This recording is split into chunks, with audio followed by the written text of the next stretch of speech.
I'm with Shevin, our Avesta employee. Here he is. And, well, Shevin, our first question to you is, what made you join Avesta? All right. So I was living in Pittsburgh, Pennsylvania. And I worked for a company, and I was there for 6 years, and about the last 3 years, I started to lose belief in what I did. I went to college with one of the owners, Rob Reynolds, and he told me about this mission. Now, we've refined the wording of our mission since then, but the concept hasn't changed. And he was telling me about how we're going to affect society at the forefront, which is, people's homes, and he said we're going to do this through dignified service, and it was very appealing to me. I think me, who I am, I like to serve in general. So when he told me that, and so it started to resonate. Okay? And then when he left his teaching job, there was a combination of a couple things that happened, and then I came here. He left his teaching job, and he had a family. Now, I'm a knucklehead. I don't have any family or anything right now, and I always looked up to Rob, even though I was older than him. So when he made that decision, it made me think, okay, something serious is going on, because he wouldn't just cash in what he worked so hard to accomplish, because he had a really good job, really good teaching job. Then I had a close friend of mine who died, 38, wife, 3 kids, and I felt God was telling me that life is short and don't live your life in fear. And I needed purpose through my work. So I put in my 2 weeks. I actually passed up a promotion at my previous company and decided to come down here. And I'm not doing this to sound cliche or because you're recording or whatever, but it's the best work-related decision I've made in my life. Hands down. Hands down. Selfishly, I look at the improvements I've made in my personal life, and it's all a byproduct of a work-related decision. So I know that our mission's very real. I've experienced it firsthand. So. That's great. So how is your work experience here? How is my work experience here?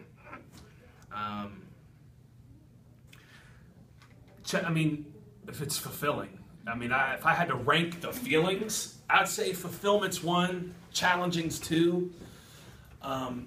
There's 3 circles. If you've ever read the book Talent is Overrated, there's essentially, you have 3 learning circles. You have your comfort, you have your learning, and you have your panic. Now, I'm hardwired, so I practically live in panic, but I'm working on that. It's a work in progress.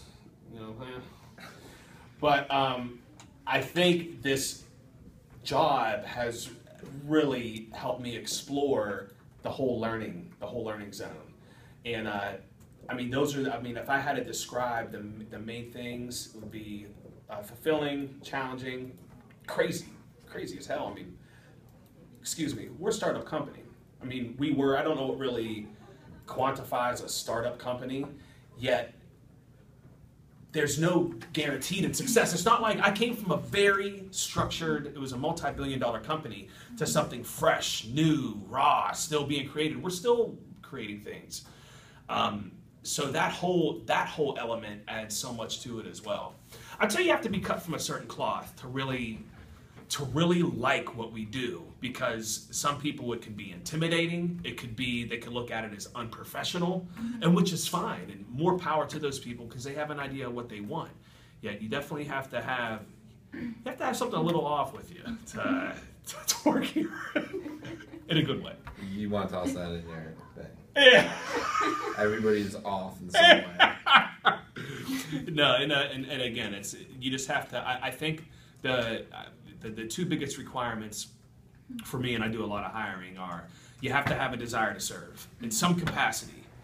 You have to have a desire to help people completely, and you have to be humble. Now, humility is a lifelong process, Yet humility is critical because all the other elements to that, being open-minded, being flexible, those all fold underneath humility. And when you have that, this whole experience actually becomes more and more rewarding.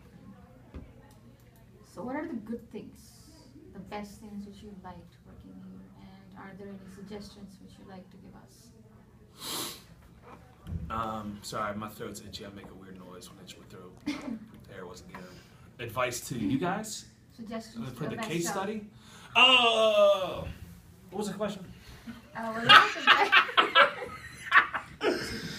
What are the best things you like working here, and what are the suggestions that you like to give us, the directors? Okay, great. The primary reason, hands down, is the fact that, and again, if I sound like a broken record, I apologize, but it's how I feel. The fact that we're genuinely helping people. If I didn't believe in my mission, in our mission, I'd be gone. I have 9 nieces and nephews, brothers, sisters. My parents, they're 800 miles away. So we're truly, genuinely taking care of people. And even if we're increasing the quality of their life that much, well, that's that much more they didn't have before we got there. So that's good. I would say that the relationships. Like the group of people here is, it's amazing. And you could say culture, that's a part of that as well. So I would say, I guess the 2 primary reasons are they're both people-oriented. Who we serve, our customers, and our customers are our residents, and who we work with. We really do have an Avesta family, so it's awesome. I mean, we spend a lot of time here. This isn't like an 8 to 5 gig, so when we're here jamming, it's great to work with great people. What's the other thing? Suggestions to us? Oh, suggestions to Avesta? So that kind of sounds like to me, what are things that we need to work on? Mm-hmm. Is that a pretty way? Is that how you're going to try to dress that up for me? Try to stump me with all this master's education? You're using your wizardry on me right now. That UT wizardry. Do you like that? I'm just messing with you. No. So our communication is. What's good is that communication is above the waterline. Mm-hmm. It's not like someone's character. Like that's who that person is. So I think our character is strong. Our communication as a company, we can do better at that. I would personally like to see a little more structure. Yet it kind of goes against the grain of our operating rhythm, which is chaotic, you know. But I would say that's probably a big thing that I would like to see is a little more structure. Free bean dip. My mom makes a 15-layer bean dip. We don't make it, so that pisses me off. Great beans too: pinto beans, black beans, red beans, kidney beans, bean Personal bags. Yeah. Black-eyed beans. No, you shouldn't have said that. What else you got? That's it. Thank you. Is that it? Yeah. Anything else you'd like to say? We're done. God is great. Life is good. Man, and yeah, your title doesn't make you a leader, and that neither does your level of education. What makes you a leader is how you treat people, and I would say that's probably, if you're going to take anything from this conversation, if you live your life with your purpose to help others, your own success will happen naturally. Like if you make that your primary objective to help other people in any capacity, your success is inevitable. 100%. It will definitely, just how it works. You want me to talk about the bean dip again?